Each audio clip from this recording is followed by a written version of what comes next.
आप हिंदुस्तान से आए? हमने कहा हम हिंदुस्तान से आए।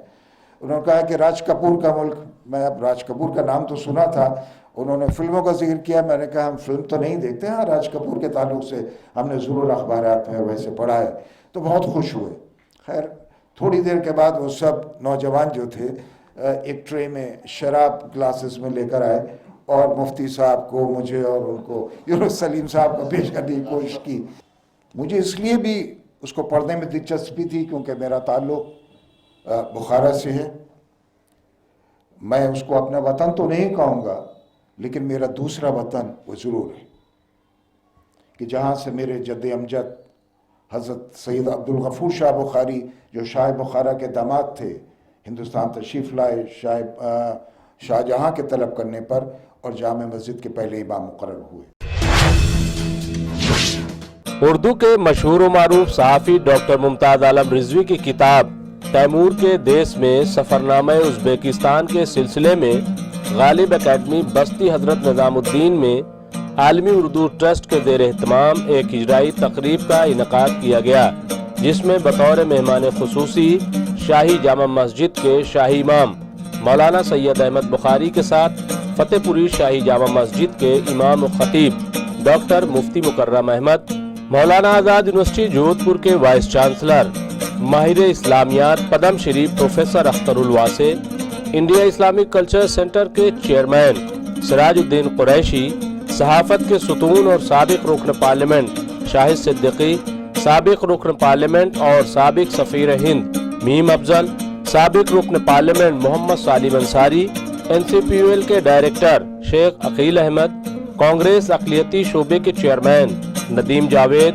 हमारा समाज के एडिटर और MLC डॉक्टर खालिद अनवर, आलमी उर्दू ट्रस्ट के चेयरमैन और माहिर कानून रहमान, रोज़नामा इंकलाब के एडिटर शकील हसन शमसी, मारूफ अदीब व मुहक्किक फारूक अरगली, नायब शाही इमाम सैयद शाबान बुखारी के अलावा दूसरी सफ़ में सियासी तकदीर के एडिटर मोहम्मद मुस्तकीम खान, हिंद न्यूज़ के एडिटर अब्दुल माजिद निज़ामी, मारूफ सहाफ़ी और एंकर खुर्शीद रब्बानी, साहिबान के एडिटर जावेद रहमानी, मारूफ समाजी कारकुन हाफिज जावेद, आलमी सहारा के एडिटर लईक रिजवी समेत कई बड़ी मुअज़्ज़ज़ शख्सियात ने शिरकत की और किताब का इजरा किया।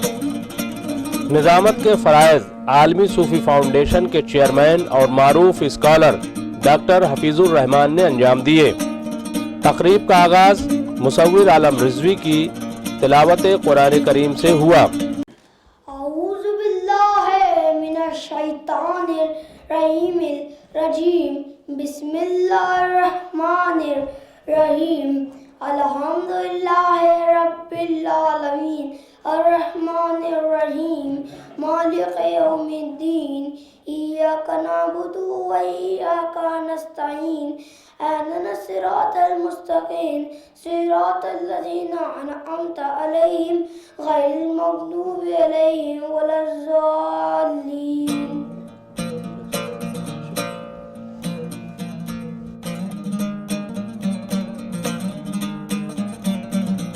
इस मौके पर सबसे पहले रहमान ने लोगों का इस्तकबाल किया और अपने ख्यालात पेश किए। सबसे पहले तो मैं अपने दिल से आप सब हजरात का शुक्रिया अदा करना चाहता हूँ कि इस बेरहम मौसम में, इस तूफ़ान बादो बारां के बावजूद, जब बेशतर लोगों को ये ख़दशा लाक हो गया था कि ये प्रोग्राम गालिबन मनसूख कर दिया जाएगा, आप सभी हजरात यानी जितने मदऊइन थे सब माशाल्लाह यहाँ तशरीफ़ रखते हैं। मैं बहुत शुक्रगुज़ार हूँ खुसूसन इमाम अहमद बुखारी साहब का। किताब लिखने में सफ़र का और सफ़रनामे का मुमताज़ ने हक़ अदा कर दिया। रहमान के बाद इंडिया इस्लामिक कल्चर सेंटर के चेयरमैन सिराजुद्दीन कुरैशी ने अपने जज्बात पेश किए। सबसे पहले मैं मुमताज़ साहब को मुबारकबाद पेश करता हूँ कि आज इस किताब का यहाँ पे इजरा हुआ, ख़ास तौर पे इमाम साहब के हाथों। मैंने तो उनसे दरख्वास्त की थी कि इंडिया इस्लामिक कल्चर सेंटर में इसका इजरा करें। उज़्बेकिस्तान के जो सफ़ीर हैं उन्होंने ख़ास तौर पे मेरे से इस बात की दरख्वास्त की थी कि वो भी आना चाहते थे इस प्रोग्राम में, लेकिन इंडिया इस्लामिक कल्चर सेंटर में आना चाहते थे वो।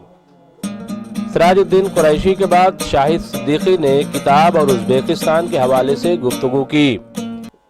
मैंने इस सफ़रनामे का मुताला किया और जो ख़ास बात एक सफ़रनामे में होनी चाहिए कि वो हर पढ़ने वाले को वहाँ की सैर करा दे और ये एहसास दिला दे कि वो ख़ुद अपनी आँखों से देख रहा है।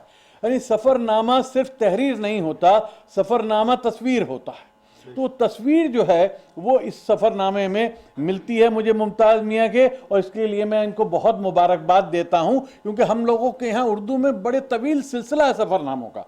सफ़रनामों की एक तारीख़ है और हमेशा सफ़रनामे जो हैं बेहतरीन लिखे गए हैं।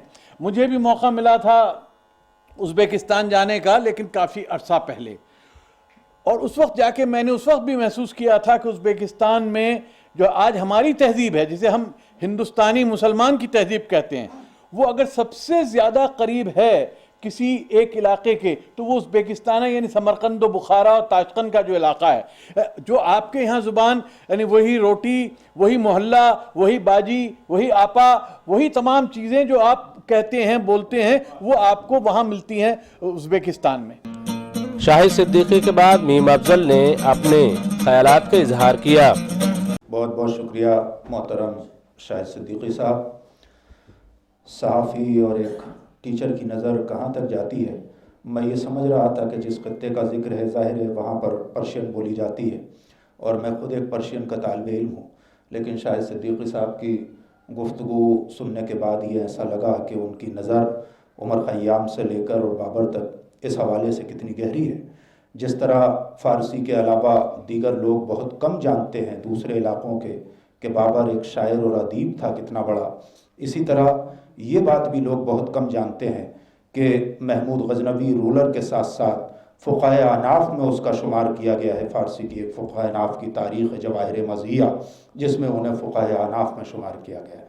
तो ज़ाहिर सी बात है कि जिस शहर का ज़िक्र हाफ़िज़ शिराज़ी ने यूँ किया था कि अगर आतुर के शिराज़ी बेदस्तारत दिले मारा बेखाले हिंदुवश बक्सम समरकंदो बुखारा रहा, कि यानी अगर मेरा शिराज़ी महबूब एक लम्हे के लिए मेरे दिल को थाम ले तो मैं उसके एक सांवले से तिल के बदले में समरकंदो बुखारा की सल्तनतें कुर्बान कर दूँ। ये इतने अजीम शहर थे।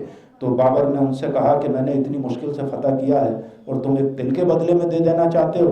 तो हाफिज़ ने जवाब दिया कि हुजूर वो महबूब तो आप ही हैं जिसके लिए मैंने इसको कहा है। लिहाजा आइए मैं अगले सहाफ़ी जिन्होंने उस दौर से सहाफ़त के मेयार को बुलंद किया जब लोग झोला लेके और बहुत ही मुश्किल दौर से कलम से लिखा करते थे और बहुत मुश्किल दौर से सहाफ़त गुजरा करती थी और उन्हें ज़ाहिर सी बात है कि वो सहाफ़ी घराने में पैदा नहीं हुए या सहाफ़त उन्हें विरासत में नहीं मिली थी, बल्कि इस दिल्ली में आने के बाद उन्होंने संघर्ष किया था और सहाफ़ी होने के बाद सियासत तक और सियासत से डिप्लोमेट तक का जो सफ़ारत तक का उनका सफ़र है उसके लिए मोहतरम मीम अफजल साहब की शख्सियत जानी जाती है। मैं उनसे गुजारिश कर रहा हूँ कि आप तशरीफ़ लाएँ और अपने ख्यालात से नवाज़ें।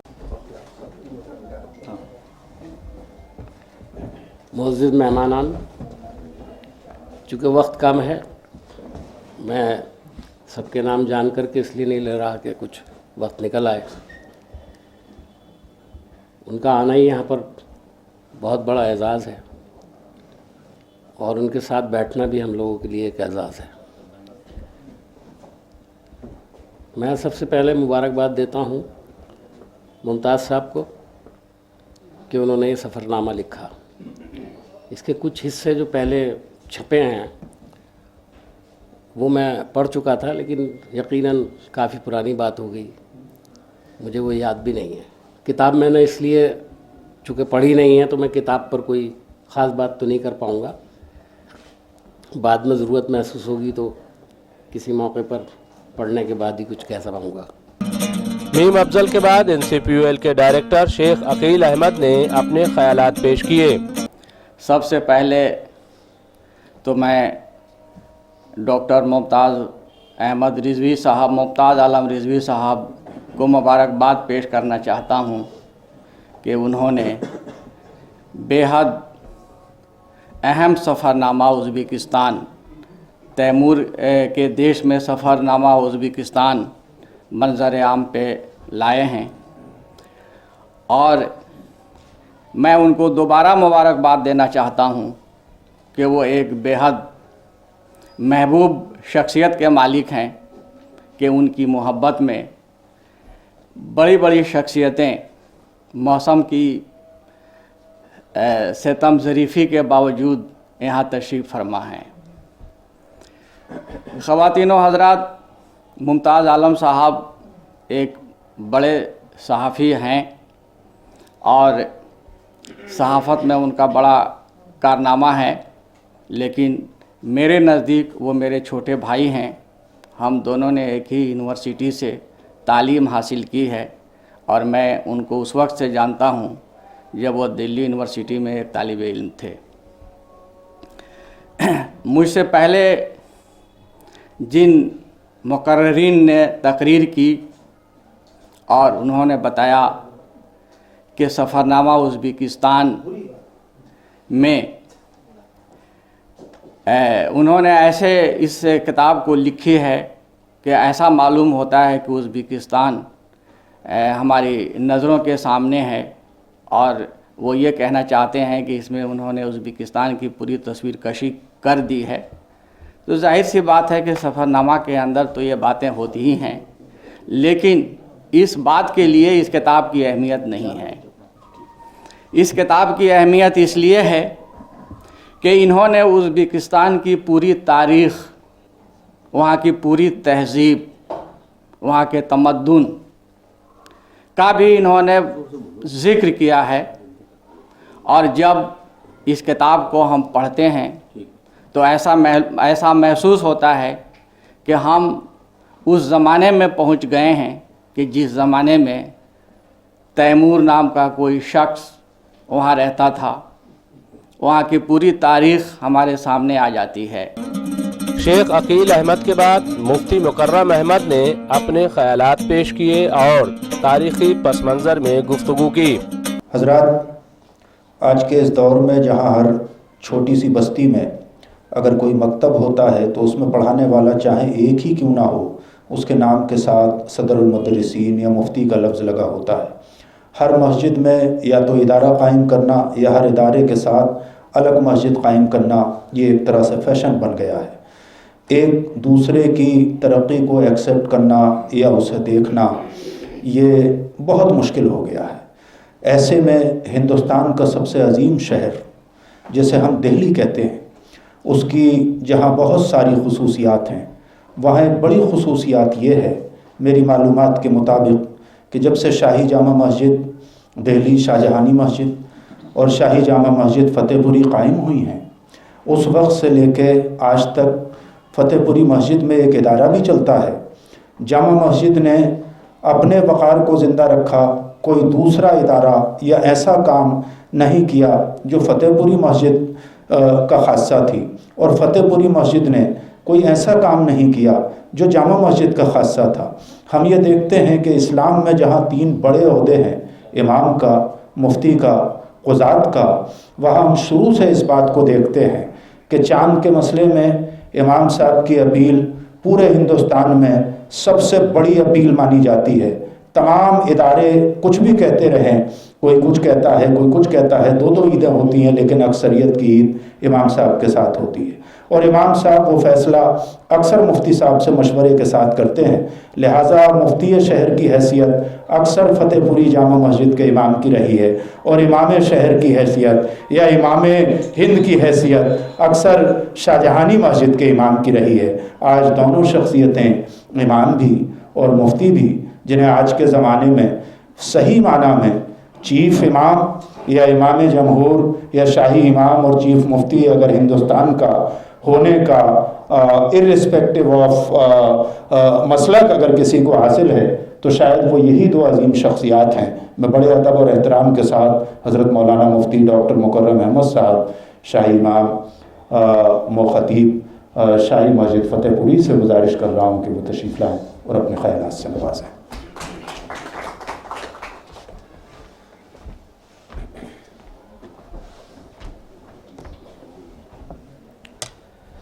بسم اللہ الرحمن الرحیم، نحمدہ ونصلی علی رسولہ الکریم، اما بعد۔ قابل احترام फजीलत माब, शाही इमाम साहब और सभी मेरे बहुत मोहतरम हजरात और ख़वातीन, डॉक्टर मुमताज़ आलम रिज़वी साहब ने सफ़रनामा उज़्बेकिस्तान लिखा और मुझे याद पड़ता है कि रोज़नामा इनक़लाब में ये सफ़रनामा किसी हद तक पहले थोड़ा थोड़ा करके शाया हुआ है। मुमताज़ आलम रिज़वी साहब एक स्कॉलर हैं, एक सहाफ़ी हैं, जाने माने दानिश्वर हैं, अच्छी गुफ्तगू करते हैं, बहुत शुस्ता तहरीर है।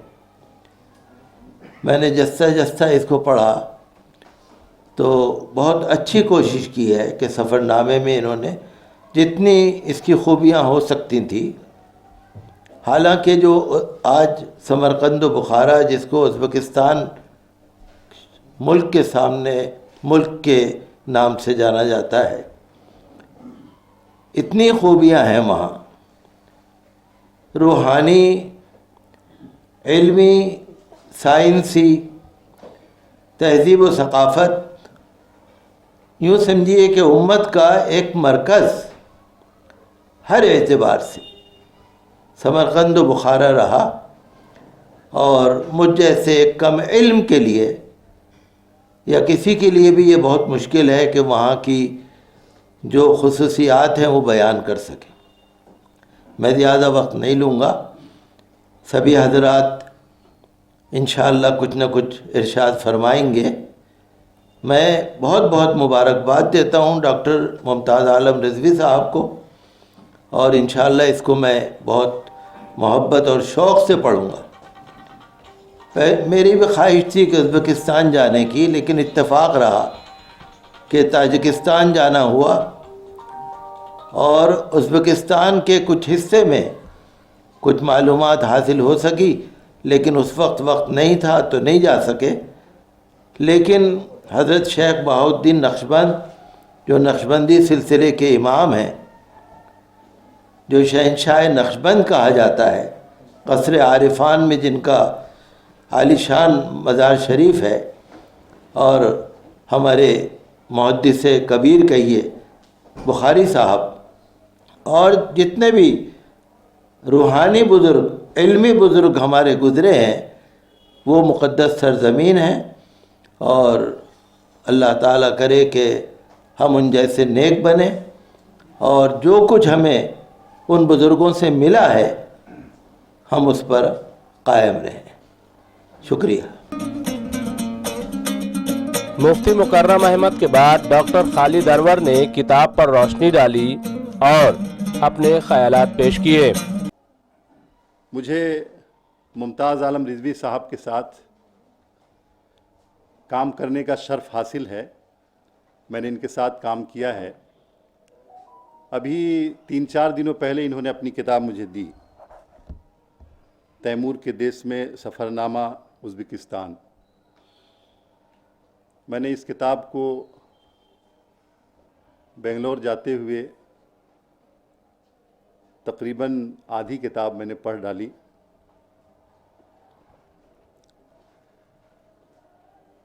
भाई सफ़रनामा लिखा इन्होंने, बहुत अच्छा है, ज़बान तो इनकी अच्छी है ही। तालिब इल्मी के ज़माने में लोग कहते थे कि अखबार वालों की ज़बान बहुत ख़राब होती है, ये अखबारी ज़बान है, छोड़ो यार इसको, मेरे असातिज़ा कहा करते थे। लेकिन मुमताज़ आलम रिज़वी की ज़बान अच्छी है और मुझसे बेहतर ज़बान है, बहुत सारे लोगों से बेहतर ज़बान है इनकी, और इनके अंदर बसीरत भी है। मैंने शायद पहली किताब देखी है जिसमें शाही इमाम साहब की तहरीर है, मुक़द्दमा है इनका, फ़ारूक करगली साहब ने भी लिखा है इसके अंदर। और इस किताब की अहमियत इस वजह से बढ़ जाती है कि इन्होंने चंद दिनों के सफ़र पे एक पूरी बड़ी किताब लिख डाली, और एक एक लम्हे को इन्होंने बयानिया अंदाज में, फ़ारूक करगली साहब ने सही लिखा है इसके अंदर कि इन्होंने बयानिया अंदाज में एक एक चीज़ को ऐसे बयान किया है जैसे कि पढ़ने वाले को ये उज़्बेकिस्तान दिखाने की कोशिश कर रहे हों। खालिद अनवर के बाद शकील हसन शमसी ने भी इजहार ख्याल किया और डॉक्टर मुमताज़ आलम रिजवी की हौसला अफजाई की। जहाँ तक सफ़रनामा लिखना का मामला है, सफ़रनामा लिखना बहुत मुश्किल काम है और मैंने भी कई सफ़रनामे लिखे हैं और पहला सफ़रनामा मैंने जो लिखा था वो इसराइल का सफ़रनामा था। तो मुझे मालूम है कि उसमें ये तो हो नहीं सकता आप जहाँ गए वहाँ की इमारतें देखी हों और जो रास्ते देखे हों उनका बयान कर दें और उनको बयान करके छुट्टी पाएँ। बहुत मुश्किल काम है। असल में तहरीर को तस्वीर बनाने का नाम है सफ़रनामा, कि जब पढ़ने वाला जो है आपकी तहरीर देखकर वहाँ की तस्वीर देखने लगे जहाँ आप ले जाना चाहते हैं उसको। तो ये एक ज़रूरत थी और मुझे उम्मीद है कि इन्हीं ने बेहतर लिखा होगा, क्योंकि मैंने अभी पढ़ा नहीं तो मैं उस पर राय नहीं दे सकता कोई भी। लेकिन अच्छी बात है कि उन्होंने जो सिर्फ इनकलाब में छपा वही नहीं बल्कि मज़ीद गुफ्तगू भी की है उन्होंने, और एक जो किताब के लिए ज़रूरत है मुझे यकीन है कि वो उन्होंने उसको पूरा किया होगा। मुमताज़ आलम मेरे साथ पिछले 9-10 बरस से हैं, हमारे ब्यूरो चीफ़ हैं, नेशनल ब्यूरो चीफ़ हैं वो, और रोज़ाना तकरीबन उनकी कोई ना कोई ख़बर जो होती है वो लीड स्टोरी होती है हमारे अखबार की, और उनकी वजह से बहुत राहत रहती है हम लोगों को अखबार की ख़बरें बनाने के सिलसिले में, क्योंकि वो 20 शहर में उनका दफ्तर है। हम तो नोएडा में बैठते हैं लेकिन वो रफ़ी मार्ग पर बैठते हैं, वो बिल्कुल 20 शहर में है और वहाँ से ख़बरें उठाने। और लेकिन जो ख़बर बनाने का एक सबसे अच्छी बात यह है कि कोई भी ख़बर हो उसमें मुझे ये कहना नहीं पड़ता है उनसे कि ये ख़बर को ये ज़ाविया दो। हमारे एकदम ज़ाविया उनके साथ मिल जाता है जब उनकी ख़बर सामने आती है और वो लिखते हैं। तो मुझे अच्छा लगता है कि पिछले 10 साल में आज तक कभी किसी ख़बर को लेकर उनके साथ कोई इख्तिलाफ़ मेरा नहीं हुआ, और वरना एडिटर और ब्यूरो चीफ़ और रिपोर्टर्स के बीच में कुछ ना कुछ होता ही रहता है। तो अच्छा लगता है किसी एक पढ़े लिखे आदमी के साथ काम करने का, या पढ़े लिखे आदमी के साथ आपको सहाफ़ती जिम्मेदारियाँ अंजाम देने का। शकील हसन शमसी के बाद डॉक्टर मुमताज़ आलम रिजवी ने भी 2 जुमले अदा किए। इसमें जो मुझे बहुत तजस्सुस था जाने से पहले, मैं उसके लिए बस हाजिर हुआ और उसके बाद मैं अपनी नशिस्त पर चला जाऊंगा, कि शाही इमाम साहब, इमाम बुखारी साहब क्यों बुखारा से आए और कैसे। ये तो हम लोग सुनते हैं कि शाहजहाँ ने कहा था आपकी वो चूँकि मस्जिद आलीशान है तो यहाँ का इमाम भी बहुत आलीशान और वो हो, और ये तो हम लोग सुनते रहे।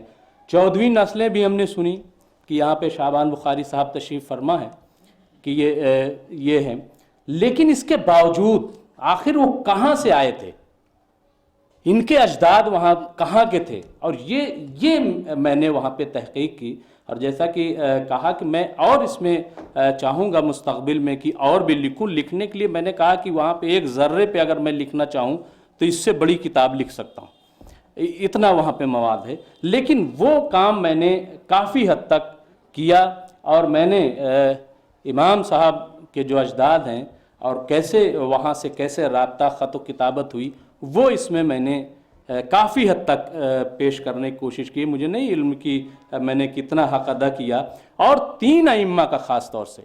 और इस टूर की जो सबसे बड़ी वजह थी, मैंने अमेरिका का भी सफ़र किया, मैंने ईरान का भी सफ़र किया, मैं चाइना भी गया, दुबई और कई जगहों पे जब ज़लज़ला आया तो नेपाल भी गया। लेकिन एक साहब ने, खालिद अनवर साहब ने ही पूछा या कि आपने उज़्बेकिस्तान का ही इंतखाब क्यों किया, तो मैंने ये जवाब दिया कि जब ये आप किताब पढ़ेंगे तब आपको अंदाज़ा होगा कि मैंने उज़्बेकिस्तान का इंतखाब क्यों किया, कि मुझे ये लिखना चाहिए। और उसकी वजह ये है कि जो 3 अइम्मा जो वहाँ पे मौजूद हैं इस वक्त, जिनके मकबरे मौजूद हैं, ये इमाम बुखारी रहमतुल्लाह और इमाम तिरमिज़ी रहमतुल्लाह और इमाम बहाउद्दीन नक्शबंदी। और आखिर में शाही इमाम सैयद अहमद बुखारी ने सदारती खुतबा पेश किया और न सिर्फ हिंद उज़्बेकिस्तान के रिश्तों पर रोशनी डाली बल्कि वहाँ की सरजमीन की कद्र व कीमत का भी जिक्र किया। जब भी हम किसी मेहमान खुसूसी को बुलाते हैं तो जाहिर सी बात है कि मुझ जैसे तालिब इल्म के लिए बड़ा सोचना पड़ता है, اگر دہلی کے حوالے سے دیکھا جائے تو معروف روایات کے مطابق دہلی میں 2 جگہ ایسے نشانات، چاہے وہ خوابوں کے حوالے سے ہوں، چاہے غیر تاریخی روایات کے حوالے سے ہوں یا تاریخی روایات کے حوالے سے ہوں، ایسے ملتے ہیں جہاں پر یہ کہا جاتا ہے کہ رسول کریم صلی اللہ علیہ وسلم تشریف لائے۔ اس میں ایک مقام دہلی کی شاہی جامع مسجد ہے جس کے حوض پہ فارسی زبان میں لکھا ہوا ہے کہ بادشاہ نے خواب میں دیکھا تھا کہ یہاں پر رسول تشریف لائے، انہوں نے وضو فرمایا اور حافظ شاہ جمال اللہ جن کا مزار ہمارے رامپور میں ہے وہ ان کے ہاتھوں پر پانی ڈال رہے تھے اور اسے محفوظ کرا دیا گیا۔ دوسرا مہرولی میں شمشی تالاب ہے جس کے اندر ایک چشمہ کسی کے خواب کے مطابق کہ وہاں رسول کریم صلی اللہ علیہ وسلم تشریف لائے اور وہاں چشمہ ہوا۔ اب جس زمین کے حوالے سے یہ سفر نامہ ہے اس زمین کی اہمیت یہ ہے کہ جہاں ساؤتھ ایشیا میں سب سے بڑا فاتح اس زمین نے امیر تیمور پیدا کیا ہے، وہیں قرآن کے بعد جس کتاب کو اصح الکتب مانا جاتا ہے وہ بخاری شریف ہے، جس کو پڑھنے کا شرف مجھ جیسے ناچیز کو بھی مدرسے میں حاصل ہوا ہے، لہٰذا اس کے مرتب کرنے والے امام بخاری کی سرزمین ہے۔ تصوف کے 4 سلسلوں میں سے جو نقشبندی سلسلے کے امام خود وہاں پر ہیں۔ اس کے علاوہ اس شہر کی جو سمرقند و بخارا اور تاشقند ہیں ان کی اہمیت یہ ہے کہ فارسی زبان و ادب کا سب سے پہلا شاعر جو بہت اچھا مغنی بھی تھا، رود کی لکھتا ہے کہ جب بادشاہ وہاں سے دور مقام پر چھٹیاں منانے کے لیے چلا گیا اور اچھا موسم گزر گیا اور اس کے ساتھ تو اس کے اہل و عیال تھے لیکن باقی لوگوں کے ساتھ نہیں تھے، کسی کی جرت نہیں ہو رہی تھی کہ بادشاہ سے گزارش کرے کہ وطن واپس چلا جائے۔ لوگوں نے رودکی سے گزارش کی کہ رودکی نے کچھ اشعار لکھے، اور جب بادشاہ آنے کے بعد بیٹھا اور وہ اس وقت غالباً روایت کے مطابق شراب پی رہا تھا تو رودکی نے یہ سنانا شروع کیا کہ موئے جوئے مولیان آید ہمیں، یاد یار مہربان آید ہمیں، شاہ ابرست و بخارا آسماں اب سوئے آسمان آید ہمیں۔ اتنا سننا تھا کہ بادشاہ پہ یہ رقت طاری ہوئی کہ اس نے ترنت کوچ کا حکم دے دیا بخارا کی جانب، اور کچھ دور چلنے کے بعد جب نشہ کم ہوا تو اسے احساس ہوا کہ اس نے جوتے نہیں پہنے تھے، تب اسے جوتے پہنائے گئے۔ یہ سمرقند و بخارا اور تاشقند کی اہمیت ہے کہ اگر عرب کی تاریخ میں علمی کام دمشق اور بغداد نے کیے ہیں اور یورپ کی تاریخ میں اگر علمی کام اندلس کی سرزمین پہ کیے گئے ہیں تو ساؤتھ ایشیا کی تاریخ میں جو علمی کام اور تاریخی سمرقند اور تاشقند اور بخارا نے کیے ہیں وہ محتاج تعارف نہیں ہے۔ اور پھر یہ جرت ہے ایک روایت کے مطابق جس کی صداقت میں نہیں جانتا کہ ایک مرتبہ عام طور سے بادشاہ کا مسجد میں انتظار ہوتا تھا، ایک مرتبہ جب نماز کا وقت ہوتا ہے دہلی کی شاہی جامع مسجد میں اورنگزیب کے زمانے میں تو امام صاحب تکبیر کا حکم دیتے ہیں۔ کسی نے کہا کہ بادشاہ سلامت کا انتظار ہو رہا ہے، انہوں نے کہا کہ بادشاہ نماز کا انتظار کرے گا، نماز کا وقت بادشاہ کا انتظار نہیں کرے گا، لہٰذا نماز پڑھاتے ہیں۔ اور اورنگزیب نے آ کر کہا کہ آپ کو پتہ نہیں کہ میرا انتظار کیا جاتا ہے؟ کہا آپ نماز کا انتظار کریں گے، نماز آپ کا انتظار نہیں کرے گی۔ اس وقت اورنگزیب نے کہا تھا کہ امامت اسلام میں ایسے ہی جری اور بہادر انسان کا کام ہے جو بادشاہ وقت کا خوف نہ کھاتا ہو بلکہ اللہ کا خوف کرتا ہو۔ الحمدللہ آج میں یہ جملے کہہ سکتا ہوں کہ یہاں سے لے کے اور حرمین شریفین تک شاید مسلم ممالک میں بھی کسی امام کا وہ مقام نہیں ہے کہ جس امام کے خلاف وقت کی صحافت ہوتی ہے، جس امامت کے خلاف اور جس کو ٹارگیٹ دور حاضر کے مشاعروں میں کیا جاتا ہے اور مستقل سیاست اس کے مخالف رہتی ہے۔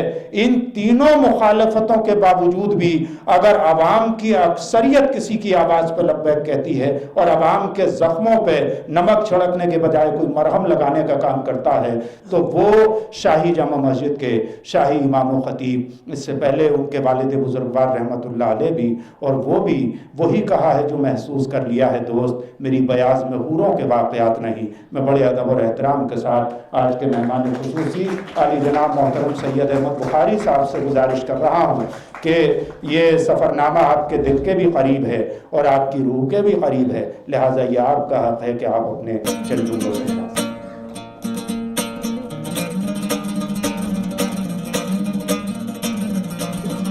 بسم اللہ الرحمن الرحیم۔ خواتین و حضرات، سب سے پہلے میں आलमी उर्दू ट्रस्ट और जनाब मोहतरम मुमताज़ आलम रिजवी साहब का मशकूर हूँ कि उन्होंने मुझे आज इस तकरीब में शिरकत की दावत दी। अज़राए मज़ाक मैं एक बात अर्ज़ कर दूँ कि जब किसी महफिल या किसी तकरीब का किसी को सदर बनाया जाता है तो जहाँ वो एजाज़ है वहाँ सज़ा भी है, कि जब आखिर में सदर बोलता है तो लोग अपनी घड़ी को देखने लगते हैं और ये कोशिश करते हैं कि जल्दी सदर अपनी तकरीर को ख़त्म करे और हम अपने कामों से वापस जाएं। बहरहाल अज़राए मज़ाक मैंने ये अर्ज़ किया। अज़ीज़ान मोहतरम, ज़िंदगी में सफ़र की एक अहमियत है और दुनियावी ज़िंदगी दर हकीकत ख़ुद एक सफ़र है। अगर मुमताज़ आलम रिजवी साहब उज़्बेकिस्तान के सफ़र पर न गए होते तो आज ये सफ़रनामा तहरीर न हुआ होता। मोहतरम शकील शमसी साहब ने और शाही सिद्दीकी साहब ने सही अपनी तकरीर में फरमाया कि तहरीर वो होनी चाहिए जो तस्वीर की शक्ल में पेश हो, और यह हकीकत है कि उन्होंने जो सफ़रनामा लिखा है वो तहरीर नहीं, तकरीर नहीं, बल्कि तस्वीर है। और मुसन्निफ़ की यही खुसूसियत होनी चाहिए कि लोग उसको दिलचस्पी के साथ पढ़ें। तकरीबन 1.5 या 2 साल पहले मुझे हुकूमत उज़्बेकिस्तान की दावत पर ताशकंद, समरकंद, बुखारा जाने का मौका मिला। मैंने दरख्वास्त की मुमताज़ आलम रिजवी साहब से कि वो भी मेरे साथ सफ़र में चलें। हम लोग वहाँ गए और वहाँ से आने के बाद, इससे पहले भी एक दफ़ा आप तशरीफ़ ले गए थे, वहाँ से आने के बाद वो चंद दिनों का सफ़र, ग़ालिबन 4-5 दिन इससे पहले और 4-5 दिन मेरे साथ, 10-12 दिन का ये सफ़र, और उस सफ़र को जो 53 किस्तों में इन्होंने लिखा है, ये उसके लिए काबिल मुबारकबाद है। और ये 53 किस्तें रोज़नामा इनकलाब में मुसलसल शाये होती रहीं और मैंने उसको पढ़ा। इन्होंने जिस तरह वहाँ की सियासी, उज़्बेकिस्तान की सियासी, वहाँ की समाजी और मजहबी और दीनी मामलात को जिस तरह से पेश किया है, वो मैं इसके लिए उनको मुबारकबाद देता हूँ।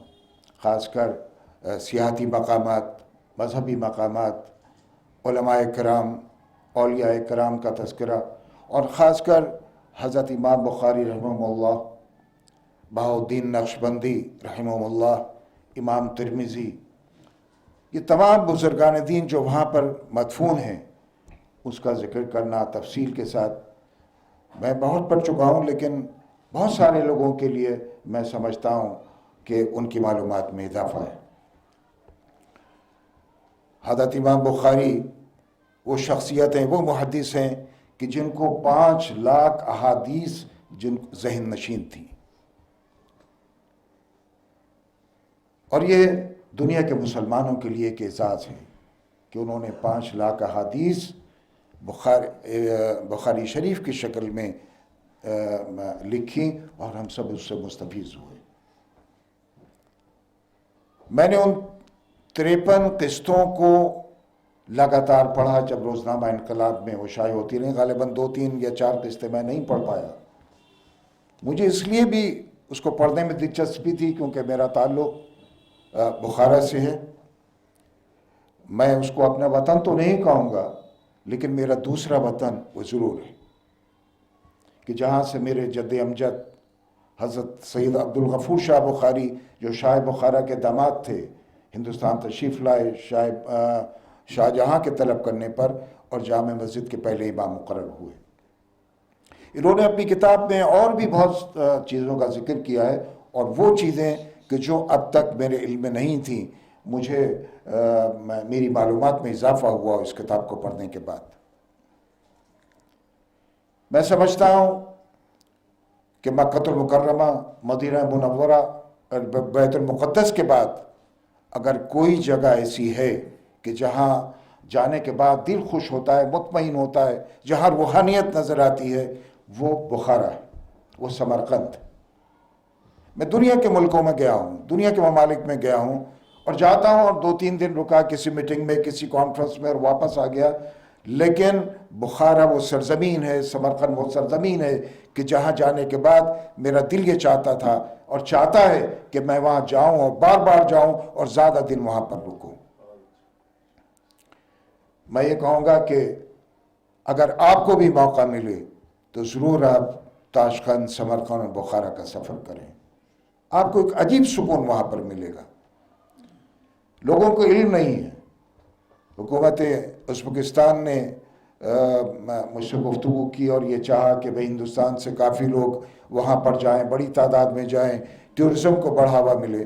میں نے ان کے سامنے کچھ تجاویز رکھی کہ جب تک لوگوں کو علم نہیں ہوگا، نہیں معلوم لوگوں کو، حضرت امام بخاری کا معلوم ہے لیکن شیخ بہاؤالدین کے تعلق سے، امام ترمذی کے تعلق سے اور دیگر اولیاء کرام کے تعلق سے لوگوں کو پتہ نہیں ہے کہ وہ وہاں پر اس سرزمین پر مدفون ہیں۔ تو پبلسٹی کا زمانہ ہے، جب تک آپ لوگوں کو معلوم نہیں ہوگا لوگ جائیں گے کیسے؟ میں نے ان کے سامنے ایک تجویز یہ بھی رکھی کہ آپ کی فلائٹ یہاں سے جاتی ہے، 2.5 گھنٹے کا سفر ہے دہلی سے اور تاشقند کا۔ جب یہاں سے دہلی اور تاشقند کی فلائٹ جاتی ہیں تو آپ اس کو جدے تک کیجئے، کرایہ اس کا بہت کم رکھیے، 5-6 دن لوگ تاشقند، سمرقند، بخارا رکیں اور اس کے بعد عمرے کے لیے جدہ جائیں تو لوگوں کو سہولت بھی ہوگی، کرایہ بھی کم ہوگا، لوگ جائیں گے، دیکھیں گے۔ وہاں کی گورنمنٹ یہ بھی چاہتی ہے کہ لوگ آئیں یہاں پر اپنی تجارت کریں، تو جبھی تو ہوگا جب حکومت کچھ قدم اٹھائے گی۔ تو بہرحال ہمیں وہاں کا سفر ضرور کرنا چاہیے کہ جب بھی موقع ملے۔ میں ایک 2 واقعات کا ذکر آپ کے سامنے کروں گا۔ مجھے کئی دفعہ وہاں جانے کا موقع ملا، اس دور میں بھی کہ جب USSR ہوا کرتا تھا اور انقلاب نہیں آیا تھا 1990 سے پہلے، تو وہاں مغربیت کا زیادہ اثر تھا، لوگ شراب پیتے تھے، عیاش تھے، کمیونزم کا زیادہ وہاں پر اثر تھا، اور بس کہنے کے مسلمان تھے۔ ایک دفعہ ایک مسجد میں ہم گئے اور وہاں کے امام صاحب نے جمعے کی نماز کے بعد ضیافت کا بھی اہتمام کیا ہوا تھا، تو جنازہ آیا وہاں پر۔ بزرگ تو مسجد میں ضرور آئے لیکن نوجوان مسجد سے باہر رک گئے، جنازے میں شرکت نہیں کی، جنازہ چلا گیا، باہر سے پھر جنازے کے ساتھ چلے گئے۔ دلچسپ یہ ہے کہ جب ضیافت ختم ہوئی، اس سفر میں میرے ساتھ مفتی تقی الرحمن عثمانی صاحب مرحوم اور یونس سلیم صاحب مرحوم بھی ہمارے ساتھ تھے، تو ایک تحفہ ہم کو ملا، گفٹ تھا، ہوٹل میں جا کر کھولا تو الیکٹرک شیور تھا جو امام صاحب کی طرف سے ہم کو ملا تھا۔ تو اور اس کے بعد اگر آپ دیکھیں جو میں بعد میں گیا ہوں اس انقلاب کے بعد، تو تصویر بالکل بدلی ہوئی تھی۔ مساجد میں نوجوانوں کی تعداد بہت کثیر تھی، بہت زیادہ تعداد، اور بزرگ جو تھے وہ 5%، نوجوانوں کی تعداد 95%، اور اس سے پہلے جب ہم جاتے تھے اور ہم گئے متعدد بار جانے کا موقع ملا تو 5% بھی نوجوان نہیں ہوتے تھے اور 95% بزرگ ہوتے تھے۔ اس کے علاوہ خواتین کو دیکھا، خواتین حجاب میں وہاں زیادہ تر نظر آئیں جو مسلمان تھیں، اور اگر وہ ایک دوسرے کو دیکھتی کہ یہ مسلمان جا رہا ہے یا آ رہا ہے تو سلام کرنے کی کوشش کرتے ایک دوسرے کے ساتھ۔ ایک واقعہ یہ ہوا اسی دور میں جب مفتی تقی الرحمن عثمانی صاحب بھی ہمارے ساتھ تھے، جب انقلاب سے پہلے میں غالباً قازان میں ہم لوگ تھے، قازان کے ایک ہوٹل میں پہنچے تو وہاں یونیورسٹیز کالجز کے کافی نوجوان اس ہوٹل میں ٹھہرے ہوئے تھے۔ جیسے ہی ہم پہنچے تو وہ سب آئے اور انہوں نے پوچھا آپ ہندوستان سے آئے؟ ہم نے کہا ہم ہندوستان سے آئے۔ انہوں نے کہا کہ راج کپور کا ملک، میں اب راج کپور کا نام تو سنا تھا، انہوں نے فلموں کا ذکر کیا، میں نے کہا ہم فلم تو نہیں دیکھتے، ہاں راج کپور کے تعلق سے ہم نے ضرور اخبارات میں ویسے پڑھا ہے، تو بہت خوش ہوئے۔ خیر تھوڑی دیر کے بعد وہ سب نوجوان جو تھے ایک ٹرے میں شراب گلاسز میں لے کر آئے اور مفتی صاحب کو، مجھے اور ان کو یونس سلیم صاحب کو پیش کرنے کی کوشش کی، تو ہم نے ان کو سمجھایا کہ دیکھیے اسلام میں شراب حرام ہے، یہ ہم نہیں پی سکتے، آپ کو بھی اس سے پرہیز کرنا چاہیے۔ اب ان کی زبان ہم نہیں جانتے تھے لیکن ہمارے ساتھ جو ترجمان تھے انہوں نے ترجمانی کی اور ان کو بتایا، لیکن وہ بہت ناراض ہوئے، گھر چلے گئے۔ صبح کو جب ہم اٹھ کر ناشتے کے لیے ہم لوگ گئے تو وہ نوجوان بہت غصے میں، جیسے ایک میزبان ضیافت کرتا ہے، لوگوں کو پانی اور چائے وغیرہ پیش کرتا ہے، اسی طرح اس دور میں شراب جو تھی وہ عام تھی، اور مہمان کے اکرام میں اور ان کے اعزاز میں وہ شراب جو تھے وہ پیش کرتے تھے۔ پھر ان کو سمجھایا، آدھا گھنٹہ ان کو سمجھایا میں نے، مفتی صاحب نے، تب ان میں سے کچھ نوجوانوں نے کہا کہ ہم کوشش کریں گے کہ شراب نہ پئیں، لیکن خدا کا شکر ہے کہ اب جب ہم گئے تو اب بہت تبدیلی، نمایاں تبدیلی وہاں پر نظر آئی۔ بہرحال ہم تو یہ دعا کریں گے کہ اللہ تعالیٰ ان کو اسلام پر قائم رکھے، اور جو مغربیت کا وہاں پر دورہ تھا اور آج بھی تھوڑا سا اس کا اثر ہے، اس سے وہ دور رہیں۔ میں آخر میں ایک بار پھر محترم ممتاز عالم رضوی صاحب کو مبارکباد پیش کرتا ہوں، اور وہ امید کرتا ہوں کہ جو اہل قلم ہیں اور اس طرح کی جو مضامین اور کتابیں ہیں ان کو شائع کرنے کی محترم شکیل شمسی صاحب ان کو اسی طرح سے نوازتے رہیں گے۔ وآخر دعوانا ان الحمدللہ رب العالمین۔ خدا آپ کا حامی و ناصر ہو۔ آخر میں رحمان نے مہمانوں کا شکریہ ادا کیا اور اس طرح یہ جلسہ اختتام پذیر ہوا۔ ڈاکٹر ناصرہ خاتون رضوی کی رپورٹ، MMC نیوز انڈیا، نئی دلی۔